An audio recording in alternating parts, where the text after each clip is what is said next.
Hello.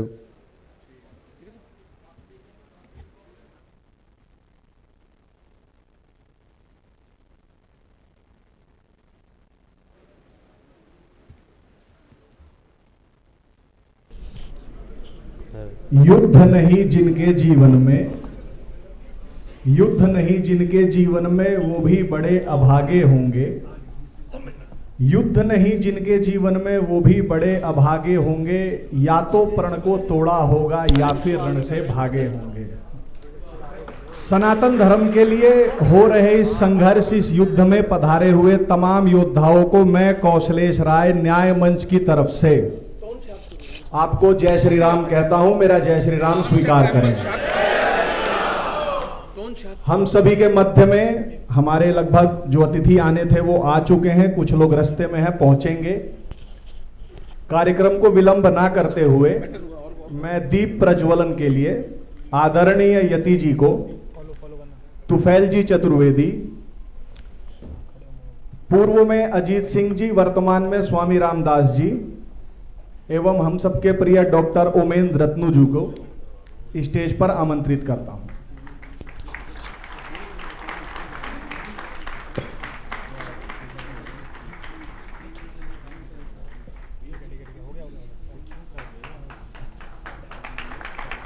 खड्गं चक्र गदेषु चाप परिघां शूलं भुशुण्डीं शिरः शङ्खं सन्दधतीं करैस्त्रिनयनां सर्वाङ्गभूषावृतां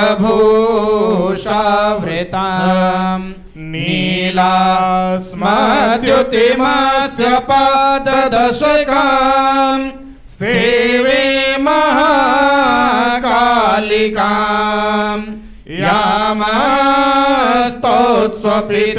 हरौ कमलजो हन्तुं मधुं कैटभम्।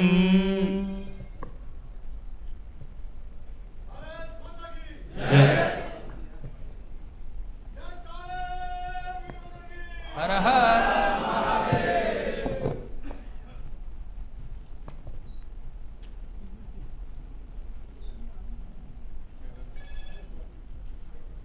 अब आप सब आ गए हैं। सब लोगों ने, कई जनों ने सोशल मीडिया पे कार्यक्रम के बारे में जाना होगा, देखा होगा। बहुत सारी चीजें चल भी रही हैं। कल मेरी तुफैल दद्दा से बातचीत हुई और इनकी बहुत इच्छा कार्यक्रम की शुरुआत हम हनुमान चालीसा के सामूहिक गायन के साथ प्रारंभ करें। और तुफैल जी ने मुझे एक रामचरितमानस की चौपाई भी सुनाई, मैं आपको सुना देता हूं। इन्होंने कहा कि यार मैं अपने बारे में तो क्या ही बता, चौपाई से समझना कि राम प्रताप प्रबल कपि जूथा, मर्द ही निशिचर सुभट बरू था, चढ़े दुर्ग पुनि जहतः बानर, जय रघुबीर प्रताप दिवाकर। तो मैं, हम सबके बीच में डॉक्टर रत्नू हैं, ये सर्जन भी हैं, ये डीएफआई भी चलाते हैं, निमित्तकम भी चलाते हैं और ये गीत भी बड़ा मधुर गाते हैं। तो मैं आमंत्रित करूंगा कि हमारे स्वर कोकिल डॉक्टर रत्नू हनुमान चालीसा को यहां से लीड करें और हम सब लोग इनके पीछे पीछे उसका गायन करेंगे। सब मित्रों को जय श्री राम। सब साथ गायन करें, पीछे नहीं। जो बहुत प्रबुद्ध गायक हरिओम शरण की द्वारा गाई हुई हनुमान चालीसा है, उसको मैं प्रयास करूंगा गाने का। हम सब साथ गाएं, क्योंकि हनुमान चालीसा वैसे भी सामूहिक गायन के लिए ही होती है।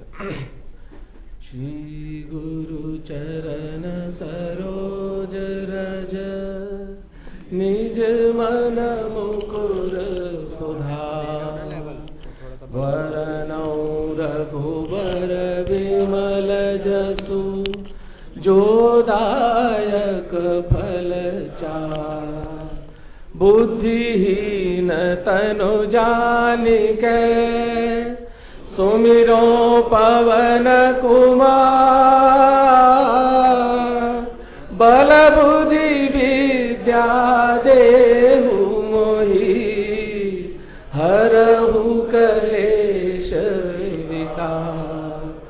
जय हनुमान ज्ञान गुण सागर, जय कपीश तिहु लोक उजागर, रामदूत अतुलित बल धामा, अंजनी पुत्र पवन सुत नामा, महावीर विक्रम बजरंगी, कुमत निवार सुमति के संगी, कंचन बरन विराज सुबेसा, कानन कुंडल कुंचित केसा, हाथ वज्र और ध्वजा विराजे, कांधे मूंज जनेऊ साजे, शंकर सुवन केसरी नंदन,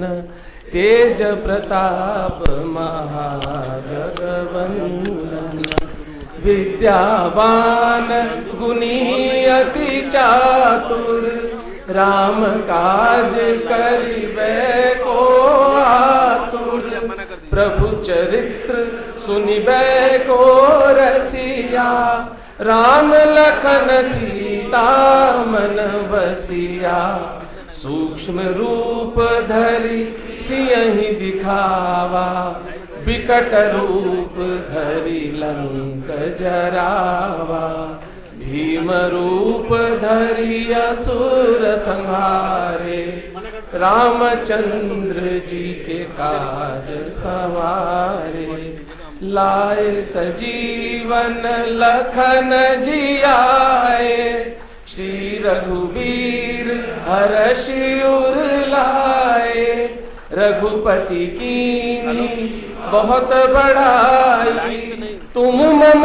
प्रिय भरतहि सम भाई, सहस बदन तुमरो जस गावे, अस कहि श्रीपति कंठ लगावे, सनकादिक ब्रह्मादि मुनीसा, नारद सारद सहित अवीसा, जम कुबेर दिगपाल जहाँ तै, कवि कोविद कही सके कहाँ तै, तुम उपकार सुग्रीव ही कीन्हा, राम मिलाय राजपद दीना, तुम्हरो मंत्र विभीषण माना, लंकेश्वर भय सब जग जाना, जुग सहस्त्र जो जन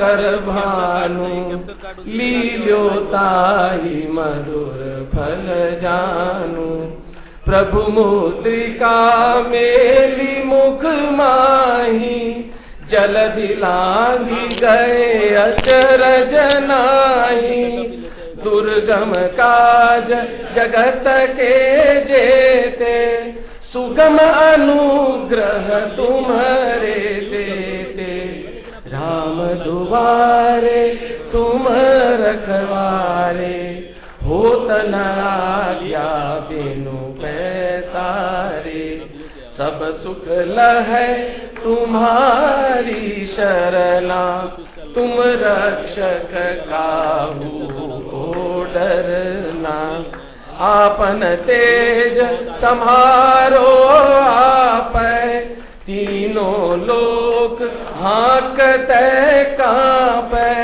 भूत पिशाच निकट नहीं आवे, महावीर जब नाम सुनावे, नासै रोग हरै सब पीरा, जपत निरंतर हनुमत बीरा, संकट तै हनुमान छुड़ावे, मन क्रम वचन ध्यान जो लावे, सब पर राम तपस्वी राजा, तिनके काज सकल तुम साजा, और मनोरथ जो कोई लावे, सोई अमित जीवन फल पावे, चारों जुग प्रताप तुम्हारा, है प्रसिद्ध जगत उजियारा। साधु संत के तुम रखवारे, असुर निकंदन राम दुलारे। अष्ट सिद्धि नौ निधि के दाता, असबर दीन जानकी माता। राम रसायन तुम्हारे पासा, सदा रहो रघुपति के दासा। भजन राम को पावे, जन्म जन्म के दुख बिसरावे। अंत काल रघुबरपुर जाई, जहाँ जन्म हरि भक्त कहाई। और देवता चित्तन धरई, हनुमन से सब सुख करई। संकट कटे मिटे सब पीरा, जो सुमिरे हनुमत बलवीरा। जय जय जय हनुमान गोसाई, कृपा करो गुरुदेव की नाई। जो 7 बार पाठ कर कोई, छूट ही बंदी महा सुख होई।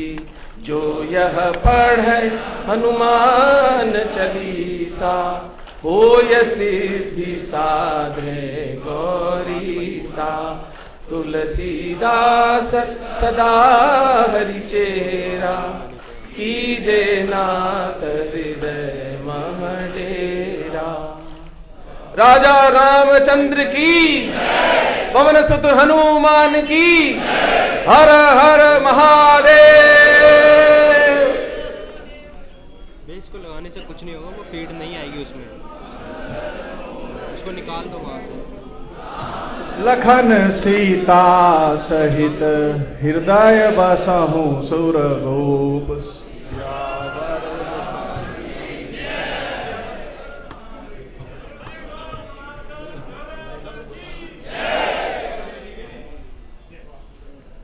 अब मैं आदरणीय तुफैल जी से आग्रह करूंगा कि मंच पर आ जाएं।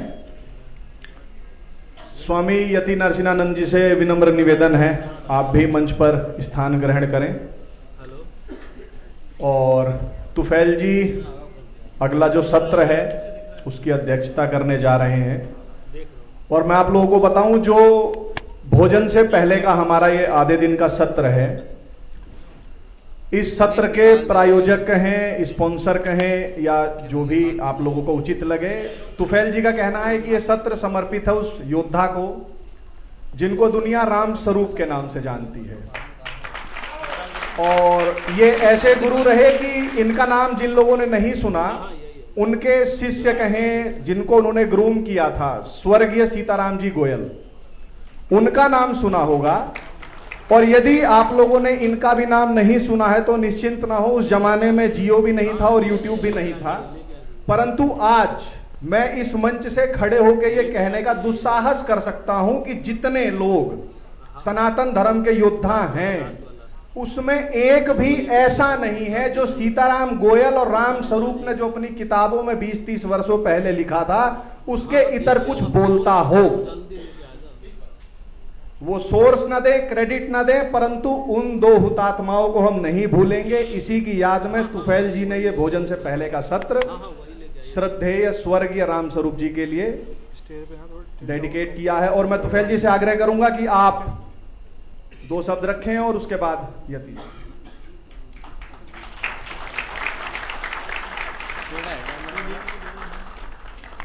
जय हिंदू राष्ट्र। हिंदू राष्ट्र एक संकल्प है, एक सपना है। ये सपना स्वामी विद्यारण्य तीर्थ ने देखा था।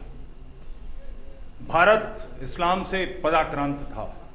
हरिहर बुक्का की शुद्धि की उन्होंने और विजयनगर साम्राज्य स्थापित किया। सैकड़ों वर्षों तक वो साम्राज्य चलता रहा।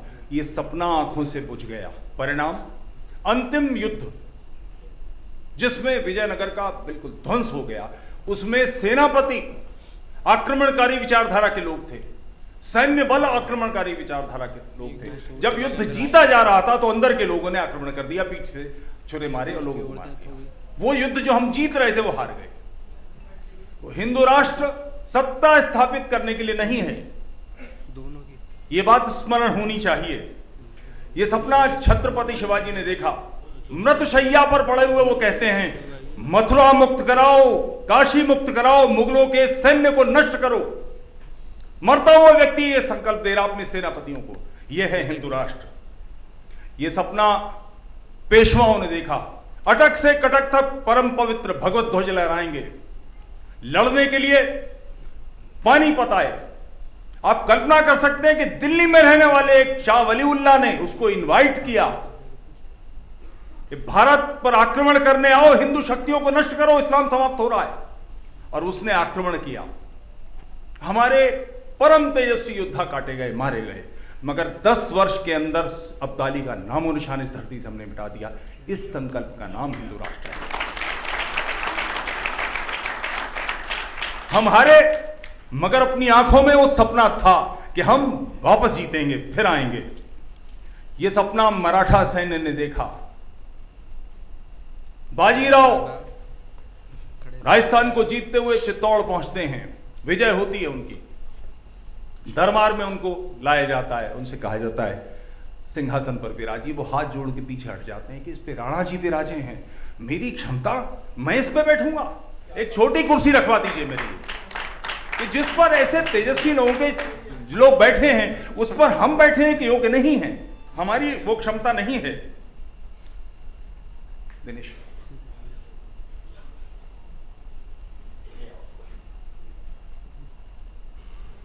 यह सपना अहोम सेनापति ने देखा था। दिल्ली का सैन्य आक्रमण करता है, सबको मरते मरते भी उसने पूरी तरह से पराजित किया। यह सपना पूज्य सावरकर जी ने देखा। हिंदू राष्ट्र उनका युद्ध घोष है। हिंदू राष्ट्र कहते ही एक तन बदन में एक आग दौड़ जाती है।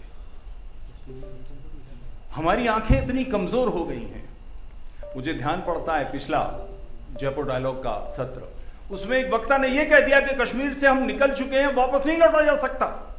अगर कश्मीर से हम 32 साल पहले निकलकर पीछे हट जाएंगे तो काबुल कौन लेगा, कंधार कौन लेगा, पंजाब कौन लेगा? हमारी नालगढ़ी है, हमारे ऋषियों ने वहां यज्ञ किए हैं, हमारी पवित्र धरती है।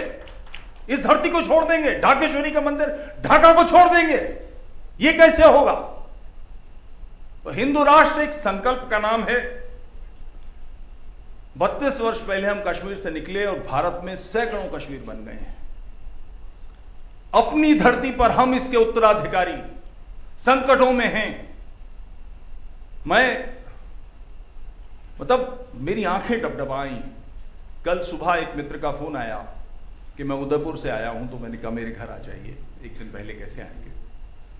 उन्होंने आकर मुझे बताया झाड़ू लगाने वाले, चाय का ठेला लगाने वाले, खोमचे वाले, रिक्शे वाले, उन्होंने 1 लाख रुपए इस कार्यक्रम के लिए एकत्र करके भेजा। मन में एक ललक है, लोग देख रहे हैं कि हम नष्ट होने को कगार पर हैं।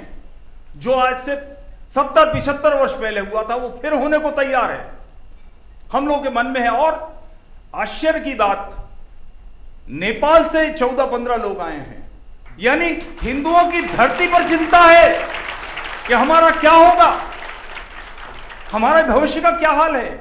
और ऐसे संकल्प के बारे में बात करने के लिए हम जो कुछ लोग एकत्र हुए हैं उसमें कुछ लोग स्टेपिंग कर रहे हैं, यानी 2 बारहसिंगे लड़ रहे हैं आपस में और पीछे से दोनों के बाघों ने दबोचा हुआ खींच रहे हैं, मगर उनके लिए महत्वपूर्ण यह है कि आपस में सींग भिड़ा लो। आश्चर्यजनक स्थिति है।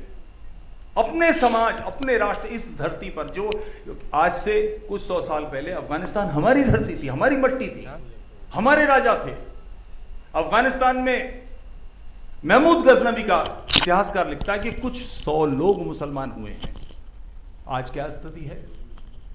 सब कुछ नष्ट हो गया। सबसे पहले जो संघार हुए जो लड़कियां लूट कर बेची गईं, वो बौद्ध विहारों की थी।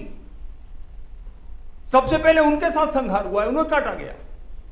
सिंकियांग जिसका नाम है, जहां चाइना ने आजकल दबोच रखा है, वहां एक कोरियन व्यक्ति गया है, यात्री, उसने लिखा है आक्रमण हो चुका है इस्लाम का, एक डरा हुआ बौद्ध भिक्षु बचा है, और वो सारा इतिहास बताता है। ये लगातार चली आ रही मुंह आई हुई समस्या है, सुरसा मुंह फैलाए आ रही है। इसके दांत तोड़ने हैं कि नहीं, इसके लिए कोई एक रास्ता, कोई दिशा, कोई पौरुषवान एक आह्वान है ये, और ये तय है। आंखों में अगर सपना आ गया तो हम बदल देंगे। यहां बैठे कुछ 400-500 लोग 2 दिन के बाद, 2 दिन, 3 दिन, 4 दिन के अंदर कम से कम 100 लोगों की आंखों में ये सपना सजा दें। 50,000 लोग, ये लहरें बढ़ती जाएं। और ध्यान रहे, इस सपने का, वापसी का, सच होने का केवल एक मार्ग है, घर वापसी, शुद्धि, और कोई हल नहीं है। एकमात्र हल है, मगर क्या हम उसके लिए तैयार हैं? हमारे अंदर वो आग है? मैं एक घटना बताता हूं, एक जाट परिवार की घटना है, कोई 20 साल पहले की। बैठे हैं जिन्होंने मुझे ये घटना बताई है, वकील यहां पर वशिष्ठ जी। उस लड़के ने एक इस्लामी भगवती से विवाह किया, विवाह हो गया, उसकी मां ने उसको बाहर कर दिया, जहां पर गाय भैंस बनती थी मारो। साल भर के अंदर वो लड़का अपनी पत्नी के साथ अपने ससुराल चला गया। अगर हम अपने बंधुओं को, क्योंकि और कोई विकल्प नहीं, आप सोचते हैं कि आप कुछ करेंगे, ऐसे अफगानिस्तान में भी थे, ऐसे लाहौर में, जैसे हम व्यापारी हैं, दिल्ली के बड़े व्यापारी हैं, हमसे कहीं बड़ा कार्य लाहौर के लोगों का था। जूट पटसन का सारा काम ढाका में हिंदुओं के हाथ में था। आज क्या स्थिति है? यह बहुत गंभीर प्रश्न है। इस गंभीर प्रश्न पर विचार करने के लिए कि ये सारे भारत में लहर फैल जाए, हमारा प्रत्येक व्यक्ति, हमारे तरुण, हमारे किशोर, हमारी माताएं इस बात को समझें कि इस्लामी बहू आ रही है, प्रसन्न होकर उसे गले लगाओ, इसकी चिंता करो कि ऐसा हो। ये दूसरे के करने का काम नहीं, मेरे अपने पुत्र के करने का काम है। और उसकी घर वापसी के बाद वो एक विंडो बननी चाहिए, एक दरवाजा खुलना चाहिए कि वो अपने परिवार के लोगों को बताए, अपनी मित्र बंधुओं को, सही सहेलियों को बताए कि विवाह करने के बाद या 3 तलाक नहीं होता, या हलाला नहीं होता, या बहू की तरह रखा जाता, बेटी की तरह रखा जाता। इसके लिए दृढ़ता से तैयार हूं, हम बदल देंगे। और नहीं बदला तो लाहौर बहुत दूर नहीं है, अमृतसर से, दिल्ली से ये स्थिति आएगी। इस सिलसिले में जो एक बड़ी प्रबल, प्रचंड आवाज जिस पर लगातार प्रहार हुए, मगर वो दृढ़ता से लगे रहे। बल्कि मैं विनम्रता से ये बात कहना चाहूंगा, महासभा, हिंदू महासभा या पूज्य सावरकर जी के चिंतन पर चलने वाले मुट्ठी भर लोग हैं, मुट्ठी भर उंगली पर गिनने वाले, उंगली मतलब ये 10, शायद 10 भी नहीं होंगे। उनमें जो प्रमुखतम नाम वीयति नरसिंह जी का है। उन्होंने बड़ी कृपा की है कि वो पधारे हैं। मैं आमंत्रित करता हूं, हम सबका मार्गदर्शन करें।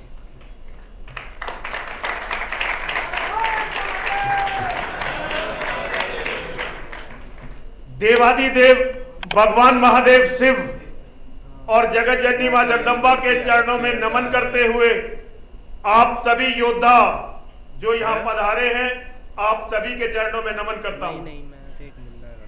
मैं जिस लड़ाई का एक छोटा सा सिपाही हूं, मैं तुफैल जी को उस लड़ाई का सेनापति मानता हूं। लगभग 2 या 3 साल पुरानी बात होगी, जब भाई साहब मुझे पहली बार मिले थे जंतर मंतर पर।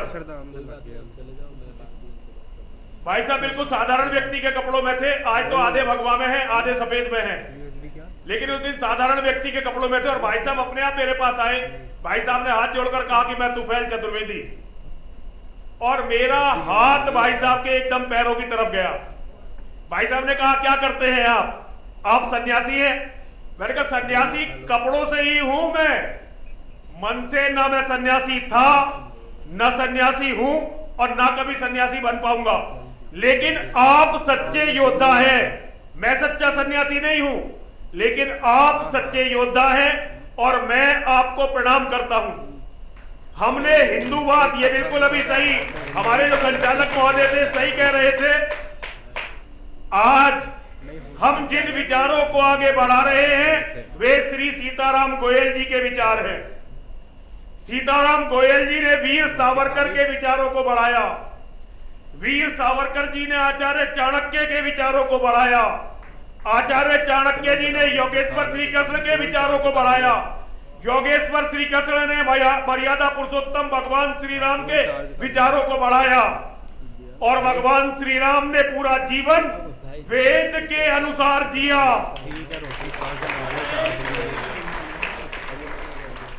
अभी मेरे बहुत सारे अपने लोगों ने एक छोटी सी बात पर यह कहा कि तुफैल जी के कार्यक्रम में नहीं जाना है, और ये किसी पराये ने नहीं कहा, मेरे अपने साथियों ने कहा, मेरे खुद के साथियों ने। लेकिन मैं उनसे सबसे आज तुफैल जी के मंच से कहना चाहता हूं, वे मेरे दुश्मन नहीं, प्रतिद्वंद्वी नहीं है, मेरे सबसे पक्के मित्र और मेरे साथी हैं।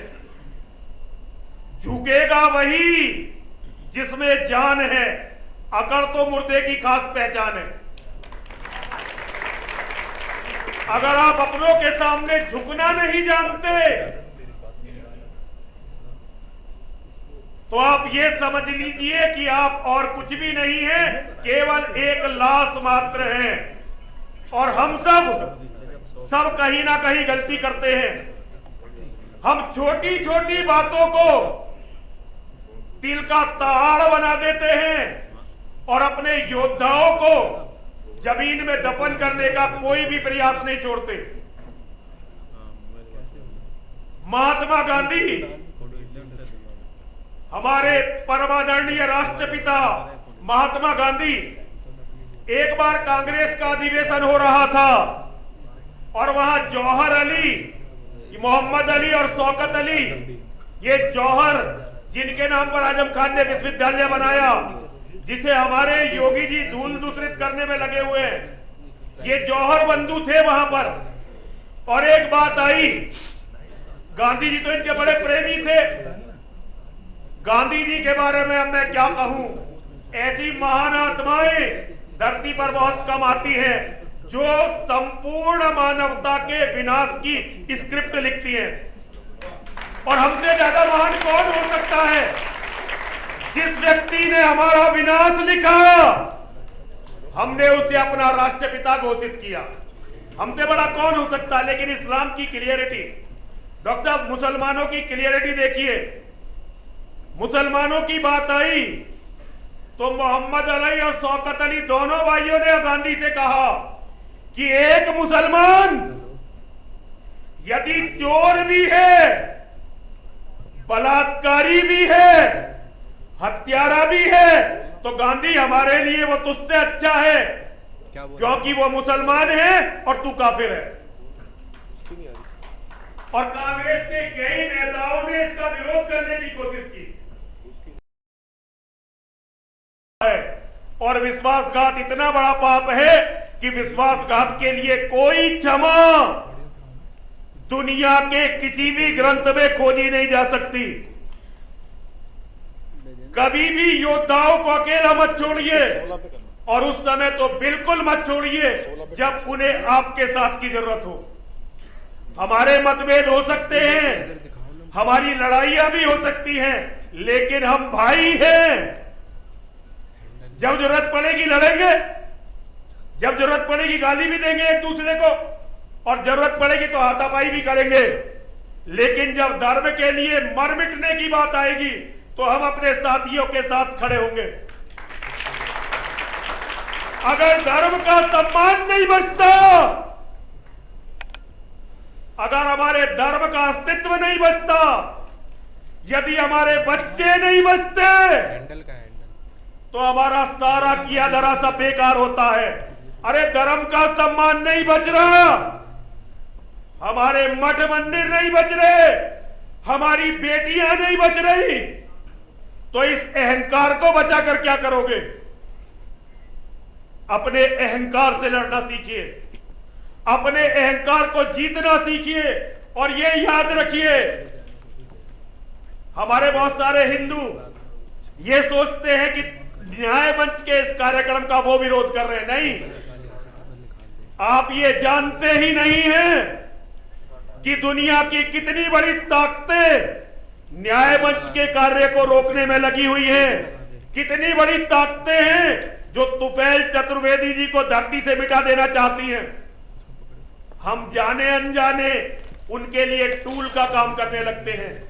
लेकिन याद रखिए, अगर अपनों के विनाश में बाल बराबर भी अगर हमारा हाथ रहा, कोई भी हिंदू,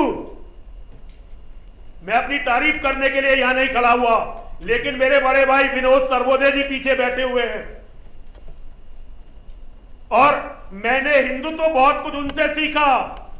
सीताराम गोयल जी की किताबें, सावरकर की किताबें, सावरकर का साहित्य, सारी बातें मुझे विनोद भाई साहब ने बताई। विनोद भाई साहब गवाह हैं। हमारे यहां एक कांग्रेसी नेता हैं, जब मैं डॉक्टर साहब अपने मठ का महंत बना तो उनका यह था कि मेरे 50 बीघे जमीन है और ये अरबों की है, और इससे बाहर का आदमी आकर बैठ गया। उन्होंने अपनी राजनीतिक पृष्ठभूमि के तहत मुझे वहां से मिटाने का हर संभव प्रयास किया, हर संभव प्रयास किया, और ऐसे ऐसे षड्यंत्र किए कि आप लोग सोच भी नहीं सकते। षड्यंत्र केवल बातों वाले नहीं, झूठे केस, मंदिर में डकैती, और हमारे एक शिष्य को आत्महत्या करवाई। लेकिन सब चीज निकल गई, चुनाव आया। हमारे कस्बे में 95% मुसलमान है, केवल 5% हिंदू हैं। उन 5% हिंदुओं में उन्होंने चेयरमैन का चुनाव लड़ा। मेरे बहुत सारे साथियों ने कहा कि अब हिसाब करने का समय है गुरुजी, हम हिसाब करेंगे इससे।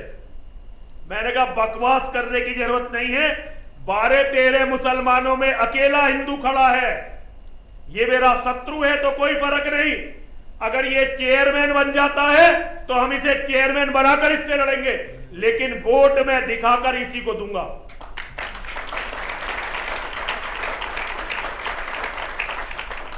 अगर हम एक गलीच नेता के साथ ये कर सकते हैं तो तुफैल जी तो हमारे लिए देवता के समान हैं। बहुत सारे लोग इस कार्यक्रम में आने वाले थे, लेकिन एक बहुत छोटी सी बात से, अगर किसी को लगता है तुफैल जी ने जो बात की थी वो कोई बहुत बड़ी थी, तो अभी जरा धैर्य रखिए। अभी तो आपको एक एक मंदिर का विध्वंस देखना है। अगर हमारी हरकतें यही रही और हम अपने लोगों का साथ ऐसे ही छोड़ते रहे, और हमने यदि धर्म की रक्षा के लिए कोई बहुत बड़ा कार्य नहीं किया, तो याद रखिए एक एक मंदिर टूटना है, एक एक बेटी बलात्कार के बाद मंडियों में बेची जानी है। इस बातों को याद रखिए, क्योंकि यही उनका लक्ष्य है। हम इस अंतिम युद्ध को हार नहीं सकते, और युद्ध को जीतने का केवल एक ही तरीका है।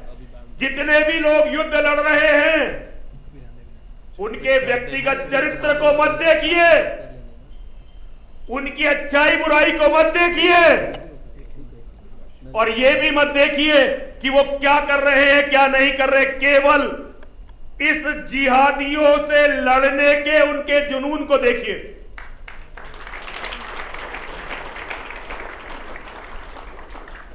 अगर आप इस जुनून को नहीं पहचान पा रहे, यदि आप इस जुनून को नहीं देख पा रहे हैं, तो ये याद रखिए महादेव भी अवतार लेकर आपकी रक्षा नहीं कर सकते, क्योंकि हर युद्ध हर व्यक्ति को खुद लड़ना है। हम में से हर कोई अपने अपने कर्मों का फल भोगेगा। हम में से हर कोई अपने अपने कर्मों के लिए परमात्मा के सामने उत्तरदायी होगा। महाभारत का युद्ध चल रहा था, आज महाभारत के युद्ध का वो दिन है जिस दिन कर्ण का वध होना है और कर्ण के सामने कर्ण का सबसे बड़ा प्रतिद्वंद्वी और कर्ण का छोटा भाई अर्जुन खड़ा हुआ है। कर्ण ये अच्छी तरह से जानते हैं कि नारायण के द्वारा रक्षित और बजरंगबली की पताका के नीचे लड़ रहे अर्जुन को धरती की कोई भी ताकत मार नहीं सकती। लेकिन आज कर्ण का यह अपना आत्मविश्वास है कि आज मैं ऐसा युद्ध करूंगा कि मानव वरदान मिलेगा और जीवन के साथ ही सारी धरती का साम्राज्य मिलेगा, क्योंकि योगेश्वर श्री कृष्ण का कर्ण से यह वादा है कि यदि तुम कौरवों को छोड़कर इधर आ जाओगे तो हम तुम्हें पूरी धरती का साम्राज्य देंगे। और कर्ण का वादा है अपनी मां से कि यदि मैंने किसी तरह अर्जुन को मार दिया तो मैं दुर्योधन का साथ छोड़कर अपने भाइयों की तरफ आ जाऊंगा। तो आज कर्ण का सारा सौभाग्य जागृत हो सकता है। आज कर्ण पूरी धरती के शासक बन सकते हैं और हमेशा के लिए सबसे बड़े सम्राट बन सकते हैं। लेकिन जो इन लालचों में आ जाते हैं, इतिहास उनका सम्मान के साथ नाम नहीं लेता। विभीषण ने कितना ही बड़ा काम किया हो, लेकिन विभीषण सम्मानित नहीं होंगे। तो ये रामधारी सिंह दिनकर जी की एक कविता है रश्मि रथी, उसका छोटा सा प्रसंग और फिर रामधारी सिंह दिनकर जी की पुस्तकों के कुछ अंश पढ़कर मैं अपनी वाणी को आज विराम दूंगा। चल रहा महाभारत का रण, जल रहा धरित्री का सुहाग, फट कुरुक्षेत्र में खेल रही नर के भीतर की कुटिल आग, बाजियों गजों की लोथों में मिल रहे मनुज के छिन्न अंग, बह रहा चतुष्पद और द्विपद का रुधिर मिश्र हो एक संग। गतवर गहरे सुदर बूदर से लिए रक्त रंजित शरीर, थे जूझ रहे कौनते क्षण क्षण करते गर्जन गंभीर। दोनों रण कुशल धनुर्धर नर, दोनों संबल दोनों समर्थ, पर दोनों की दोनों पर अमोघ विसिक वृष्टि हो रही व्यर्थ। इतने में सर के लिए कर्ण ने देखा जो अपना निसंग, तर्कस से फुफकार उठा सहसा एक प्रचंड विषधर भुजंग। बोला रे कर्ण में अश्वसेन, विस्तृत भुजंगों का स्वामी हूं, जन्म से पार्थ का शत्रु परम, तेरा बहुविधि हितकामी हूं। बस एक बार कर कृपा धनुष पर चढ़ सरव्य तक जाने दे, इस महाशत्रु को अभी तुरंत स्यंदन में मुझे सुलाने दे। कर वमन गरल जीवन भर का, संचित प्रतिशोध उतारूंगा, तू मुझे सहारा दे बढ़कर, मैं अभी पार्थ को मारूंगा, मैं अभी पार्थ को मारूंगा। देखिए कितनी बड़ी बात है। सबसे बड़ा ताकतवर नाग धरती का कह रहा है जरा सा सहारा दे दे, मैं अभी अर्जुन को मार दूंगा। राधे जरा हंसकर बोला, राधे अर्थात कर्ण, राधे जरा हंसकर बोला, रे कुटिल बात क्या कहता है। जय का समस्त साधन नर की अपनी बाहों में रहता है, उस पर भी सांपों से मिलकर मैं मनुष्य से युद्ध करूं। जीवन भर जो निष्ठा पाली उसके आचरण विरुद्ध करूं। तेरी सहायता से जय तो मैं अनायास पा जाऊंगा, पर आने वाली मानवता को क्या मुख में दिखलाऊंगा। संसार कहेगा जीवन का, सब सुकृत्य कर्ण ने छार किया और दुश्मन के वध के लिए नीच ने सांपों का सहाय लिया। रे अश्वसेन, रे अश्वसेन, तेरे अनेक वंशज हैं छिपे नरों में भी, सीमित वन में ही नहीं बहुत बसते पुरग्राम घरों में भी। ये नरभुजंग, ये नरभुजंग मानवता का पथ कठिन बहुत कर देते हैं और दुश्मन के वध के लिए नीच सहाय सर्प का लेते हैं। ऐसा न हो इन सांपों में मेरा भी उज्जवल नाम चढ़े, पाकर मेरा आदर्श पाप नरता का कुछ और बढ़े। अर्जुन है मेरा शत्रु किंतु वह सर्प नहीं नर ही तो है, और संघर्ष सनातन नहीं शत्रुता इस जीवन भर ही तो है। संघर्ष सनातन नहीं शत्रुता इस जीवन भर ही तो है। तब अगला जीवन क्यों हो द्वेषांध बिगाड़ू मैं, सांपों की जाकर शरण सर्प बन क्यों मनुष्य को मारूं मैं। जा भाग मनुज का सहज शत्रु, मित्रता न मेरी पा सकता, और मैं किसी हेतु भी यह कलंक अपने पर नहीं लगा सकता, अपने पर नहीं लगा सकता। हमारे किसी भी कार्य से, हमारी किसी भी गलती से अगर मानवता के इन संपूर्ण दुश्मन राक्षसों का बल बाल बराबर भी बढ़ता है, केवल बाल बराबर भी यदि इनका बल हमारी किसी गलती के कारण बढ़ गया, तो ये याद रखिए इस पाप की कोई भी क्षमा नहीं होने वाली है। जो लोग अपने धर्म को नहीं जानते, जो लोग अपने धर्म को नहीं समझते, जो लोग अपने धर्म को नहीं मानते, वही इस तरह की छोटी मोटी बातों से एक दूसरे का विरोध करते हैं। आज समय है इस्लाम के खिलाफ, इस्लाम के जिहाद के खिलाफ पूरी धरती को एकजुट करने का, पूरी धरती को लामबंद करने का। मुझे हिंदुओं के 3 दुश्मन बताए जाते हैं, कोई 4 दुश्मन बताने लगता है। मुझे लोग बताते हैं कि हिंदुओं के दुश्मन एक तो मुसलमान हैं, हिंदुओं के दुश्मन ईसाई हैं, हिंदुओं के दुश्मन कम्युनिस्ट हैं, वामी। लेकिन मैं इस बात को बिल्कुल नहीं मानता। हिंदुओं के 3 दुश्मन हैं। हिंदुओं का सबसे बड़ा दुश्मन है हिंदुओं की अपनी कायरता। हिंदुओं का दूसरा दुश्मन है हिंदुओं की अकर्मण्यता, और सबसे भयानक दुश्मन है हिंदुओं का अपना कमीनापन। अगर हम इन 3 दुश्मनों को जीत लेंगे, हमें विश्व विजयी बनने से कोई नहीं रोक सकता। हिंदू राष्ट्र बहुत बड़ा स्वप्न है, वीर सावरकर का स्वप्न है, शिवाजी का स्वप्न है, लेकिन जो सपना हम सबकी आंखों में होना चाहिए, केवल अफगानिस्तान तक नहीं, हमें मक्का के उस मंदिर को भी लेना होगा जहां महादेव की गंगा जमजम के रूप में बहती है। अगर आपके पूजा स्थलों में मक्केश्वर महादेव का मंदिर नहीं आया, अगर आपने मक्केश्वर महादेव को नहीं जीता, तो धरती की कोई भी ताकत इस्लाम को कमजोर नहीं कर सकती। आपको मक्केश्वर महादेव को जीतना ही पड़ेगा। आपको कैंसर पर वार वहां जाकर करना पड़ेगा जहां से सारा कैंसर फैलता है।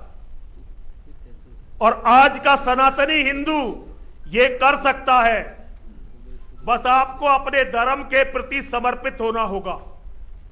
आज जो ये हम हार रहे हैं बार बार, हमारे धर्म का सूत्र है यतो धर्म ततो जया। जहां धर्म है वहां जय होती है। और यदि हम 1400 साल से पराजित हैं, यदि हम 1400 साल से मात खा रहे हैं, यदि हम 1400 साल से मारे जा रहे हैं, तो इसका कारण है हम अपने धर्म से कहीं ना कहीं अलग हैं। और जब तक हम अपने धर्म से अलग रहेंगे, हम केवल विंस्टन चर्चिल की उस उक्ति को चरितार्थ करते रहेंगे कि जितनी देर में हिंदू जुबानें पहनाता है, इतनी देर में मुसलमान तलवारें पहना लेते हैं। धर्म के लिए मर मिटना सीखिए। धर्म के लिए यदि आप बलिदान नहीं देंगे तो धर्म नहीं बचेगा। रामधारी सिंह दिनकर की कुछ पंक्तियां पढ़कर सुनाना चाहता हूं। अपना तो मैं कुछ इसलिए नहीं कहना चाहता क्योंकि कोई मैं विचारक तो हूं नहीं, और मैं कोई बहुत पढ़ा लिखा आदमी भी नहीं हूं, मुझे ज्यादा ज्ञान भी नहीं है, लेकिन जो मैं बड़े महापुरुषों की चीजें पढ़ता रहता हूं, वही चीजें मुझे लगती है कि यदि आप इन बातों से कुछ शिक्षा ले ले तो अभी भी हम पूरी दुनिया को जीत सकते हैं। रामधारी सिंह दिनकर ने ये एक पुस्तक लिखी, इस पुस्तक का नाम है परशुराम की प्रतीक्षा, और परशुराम की प्रतीक्षा की लगभग 30-35 लाइनें मैं आपको सुनाना चाहता हूं। गर्दन पर किसका पाप वीर ढोते हो, गर्दन पर किसका पाप वीर ढोते हो, शोणित से तुम किसका कलंक धोते हो। उनका जिनमें कारुण्य असीम तरल था, तारुण्य तापता नहीं न रंच गरल था। गरल कहते हैं जहर को।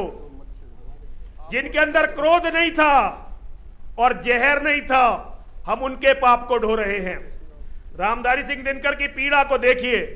हिंदुओं से पूछते हैं रामधारी सिंह दिनकर, गर्दन पर किसका पाप वीर ढोते हो, अपने लोहू से किसका कलंक धोते हो। उनका जिनमें कारुण्य असीम तरल था, तारुण्य तापता नहीं न रंच गरल था। सस्ती सुकीर्ति पाकर जो फूल गए थे, निर्वीर्य कल्पनाओं में जो झूल गए थे। गीता में जो त्रिपिटक निकाय पढ़ते हैं, ये किताब एक गांधी के शिष्य ने एक कांग्रेसी सांसद की लिखी हुई किताब है, और कांग्रेस की विचारधारा पर इससे बड़ी चोट किसी ने नहीं की। गीता में जो त्रिपिटक निकाय पढ़ते हैं और तलवार गलाकर जो तकली गढ़ते हैं। अब आप जानते ही होंगे तलवारों को गलाकर तकलियां किन्होंने गढ़ी हैं। गीता में जो त्रिपिटक निकाय पढ़ते हैं, तलवार गलाकर जो तकली गढ़ते हैं, शीतल करते हैं अनल प्रबुद्ध प्रजा का, और शेरों को सिखलाते हैं धर्म अजा का। अजा कहते हैं बकरे, जो शेरों को बकरा बनाने का प्रयास करते हैं। लोग कहते हैं हमारे धर्म में तो शांति की अहिंसा की बातें हैं। भाई तुमने किताबें कौन सी पढ़ी भैया, वो तो बता दो। तुमने धर्म की किताबें पढ़ी नहीं है। मैं कोई ओरिजिनल थिंकर नहीं हूं, मौलिक चिंतक नहीं हूं मैं, लेकिन मैं योगेश्वर की किताब का, जिसे गीता कहते हैं, एक एक शब्द रटकर उसे अपने जीवन में उतारने का प्रयास करता हूं। सावरकर ने जो लिखा, सीताराम गोयल जी ने जो लिखा, रामधारी सिंह दिनकर जी ने जो लिखा, पुरुषोत्तम नागेश ओक जी ने जो लिखा, पुरुषोत्तम जी ने जो लिखा, और भी बहुत सारे विद्वानों ने जो लिखा, मैं उन सारी चीजों पर चिंतन करके जो चीज अच्छी है वो आपको बता रहा हूं। गीता में जो त्रिपिटक निकाय पढ़ते हैं, तलवार गलाकर जो तकली करते हैं, शीतल करते हैं अनल प्रबुद्ध प्रजा का, और शेरों को सिखलाते हैं धर्म अजा का। सारी वसुधा में गुरुपद पाने को, प्यासी धरती पर अमृत लाने को, जो संत लोग सीधे पाताल चले थे, अच्छे हैं अब, पहले भी बहुत भले थे।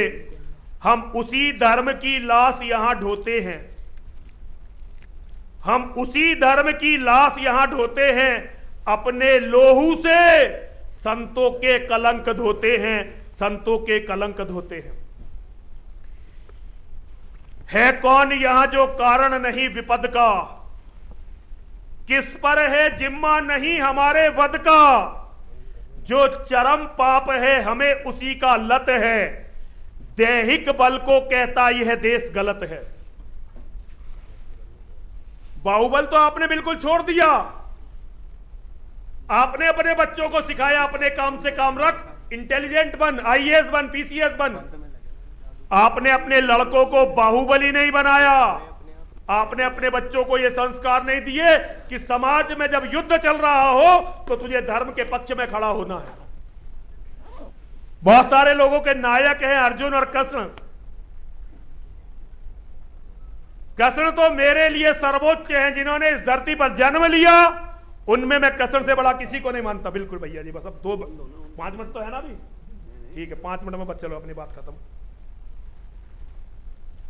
भाई लव जिहाद की बहुत बात होती है कैप्चर कार्ड तो ऑन नहीं है। और लव जिहाद की बात करते करते आज स्थिति ये हो गई है कि जिन क्षेत्रों में आप हो, इन क्षेत्रों में हमारी 50% से ज्यादा महिलाएं, केवल बच्चियां नहीं, महिलाएं मुसलमानों के चंगुल में हैं और पति पता नहीं कहां कहां से पैसे कमा कर ला रहा है और वो महिलाएं उन पैसों का बहुत सारा हिस्सा मुसलमानों को दे रही हैं।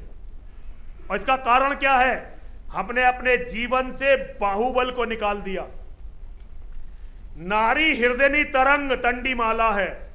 रामधारी सिंह दिनकर ने इसका पूरा आपको सॉल्यूशन बताया है।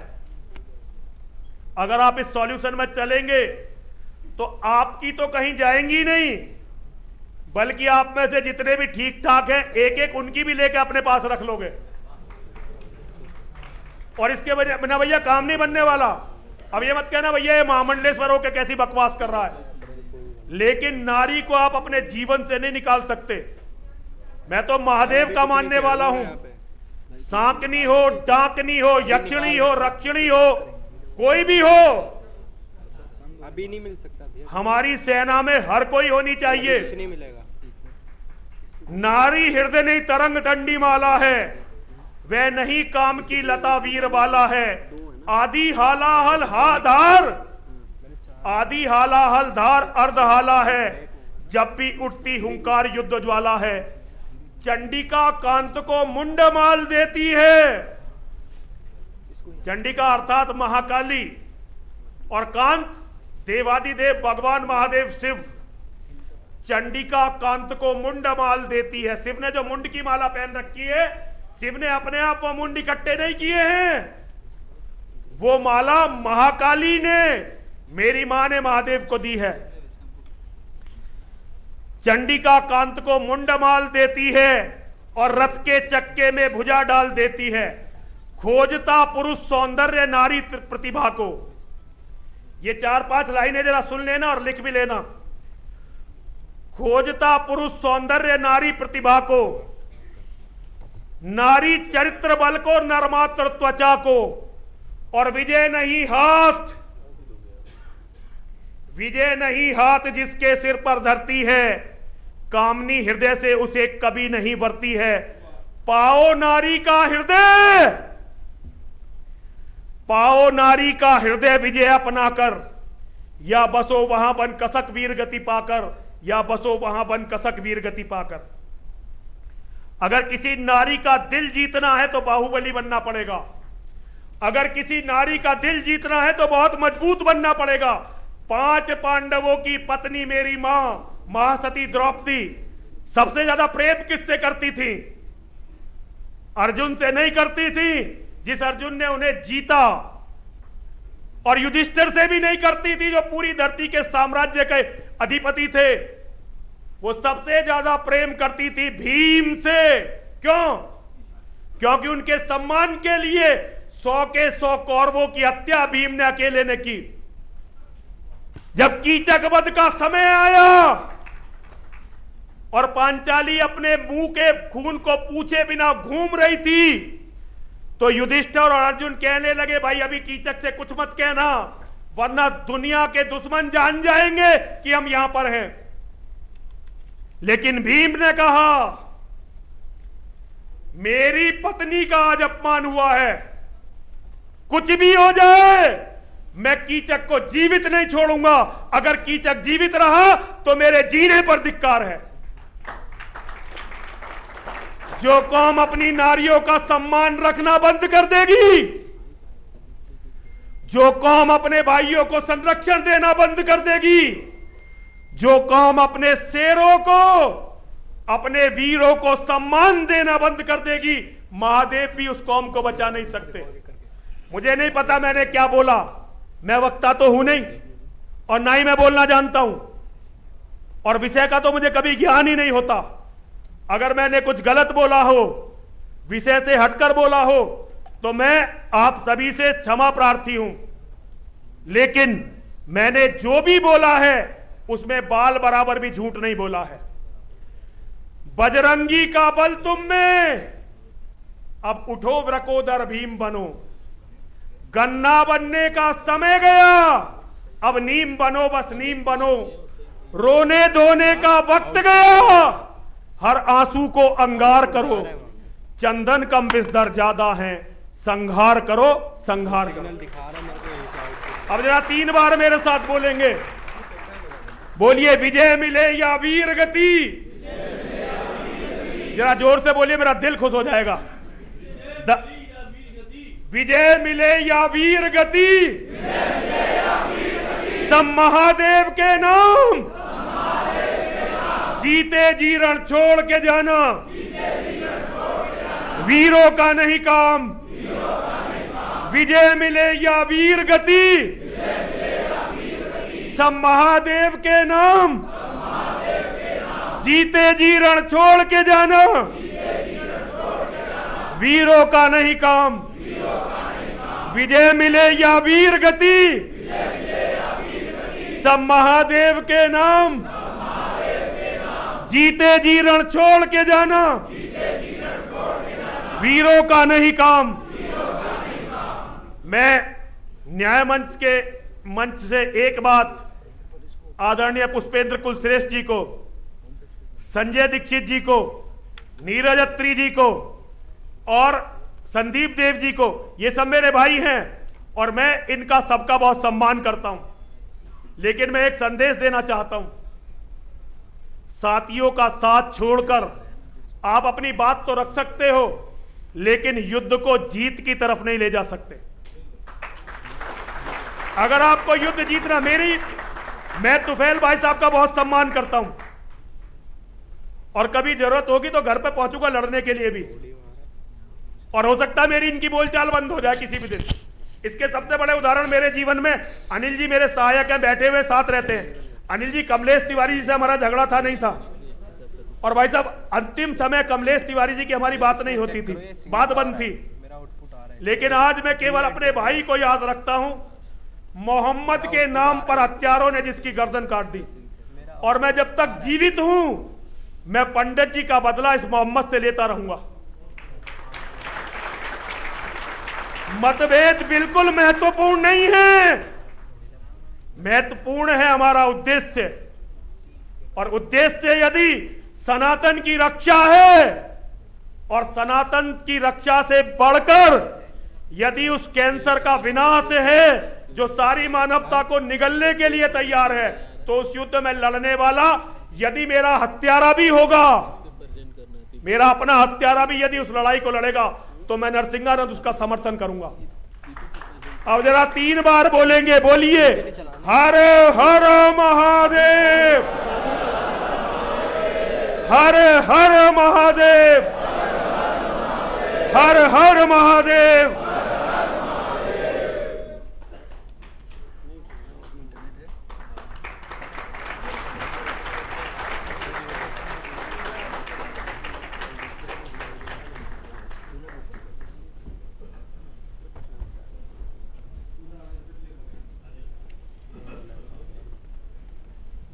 किसी ने कुछ पंक्तियां लिखी थी कि चलती बंदूक के हम दहाने पर हैं। स्वामी जी, चलती बंदूक के हम दहाने पर हैं, हमको मालूम है कि हम निशाने पर हैं। अगर ये पंक्तियां सबसे सटीक किसी पे बैठती हैं तो स्वामी जी पे बैठती हैं। अपने उद्बोधन में इन्होंने कई बार स्वतंत्र वीर सावरकर जी का नाम लिया। सावरकर जी कहा करते थे, ऐसा मैंने सुना है, कि साथ आओगे तो तुम्हारे साथ, नहीं आओगे तो तुम्हारे बिना, और यदि विरोध करोगे तो तुम्हारे विरोध को कुचलकर हम आगे बढ़ेंगे।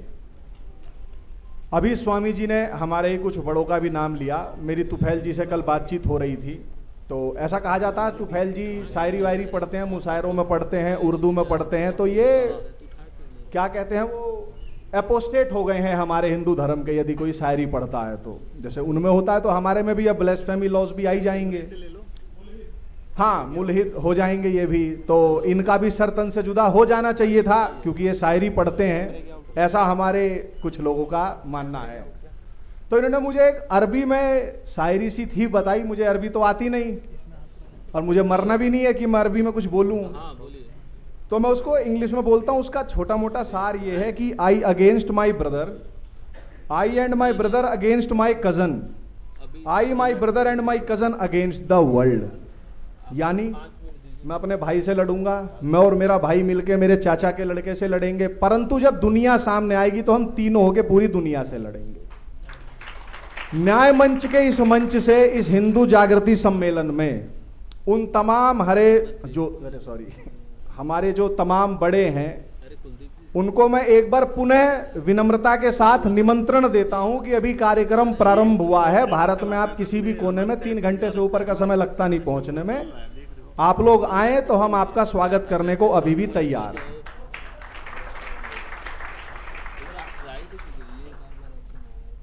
स्वामी जी ने एक चीज बोली थी गांधी और शौकत अली और मोहम्मद अली भाइयों की।